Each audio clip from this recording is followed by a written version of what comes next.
யார் இவன் லிஸ்ட்ல இல்லாத கடங்காரன் இப்படி ஃபாலோ பண்றான்? பைக்கே இல்ல, நடந்து போறதுக்கு சார் ஹெல்மெட். டேய், இது நடந்து போறதுக்காக போட்ட ஹெல்மெட் இல்லடா, பல கடங்காரல கடந்து போறதுக்காக போட்டது. ஆமா, உங்ககிட்ட கை மாத்த ஒரு 1000 ரூபாய் இருக்குமா?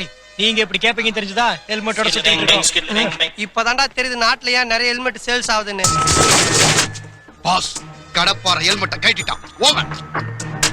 பார்த்த உடனே ஒண்ணுக்கு பெண்ணுன்ற மூடு வரா மாதிரி ஒரு செவுரு கட்டி வச்சிருக்கானுங்க. கடப்பார முட்டு சந்தல மூச்சா போயிட்டு இருக்கான். ஓவர். நம்ம சந்தேகப்பட்டது சரியா போச்சு. யூரின் எல்லோவா தான் போகுது. ஓவர். மாடர்ன் ஸ்டேட்டஸோட மனோவர் மாதிரி ஏன்டா மாறு வேஷத்துல வந்திருக்கீங்க? இப்ப எதுக்காக 2020 மேட்ச் நடக்கிற மாதிரி ஆளுக்கு ஓவர்ன்றீங்க? என்ன ஏன்டா ஃபாலோ பண்றீங்க? நம்ம ஊர்ல நீ கடன் வாங்குனவங்களோட மொத்த எண்ணிக்கை 236. அவங்க ஒட்டுமொத்த பேரும் உங்களை ஃபாலோ பண்ண சொல்லி எங்க 4 பேரையும் மாசம் சம்பளம் கொடுத்து ஃபிக்ஸ் பண்ணிருக்காங்க. அட கிறுக்கு புடிச்ச ஜோக்கர் பசங்களா, நீங்க என்ன ஃபாலோ பண்றதுனால உங்களுக்கு 10 பைசா பிரயோஜனம் இல்ல. இதே காயத்ரி பொண்ணு பார்க்க வர மாப்பிள்ளை விரட்டிட்டா உங்களுக்கு காசு, எனக்கு காயத்ரி. என்ன ஓகேவா? Okay master. ஐடியா எல்லாம் நல்லா தான் இருக்கு. வரப்போற மாப்பிள்ளை விரட்டி அடிச்சிடலாம். ஆனா வீட்ல காட்டுறதுக்கு ஒரு டம்மி மாப்பிள்ளை வேணும்ல. மாப்பிள்ளைன்றவன் என்ன மாதிரி ஃபர்ஸ்ட் ஹீரோவா இல்லனாலும் அட்லீஸ்ட் செகண்ட் ஹீரோ மாதிரியாவது இருக்கணும்டா. எவனாவது செகண்ட் ஹீரோ மாதிரி சிக்கிறானா பாருங்க. அங்க ஒருத்தன் பணத்தை எண்ணிக்கிட்டு இருக்கானே, அவன் ஓகேவா?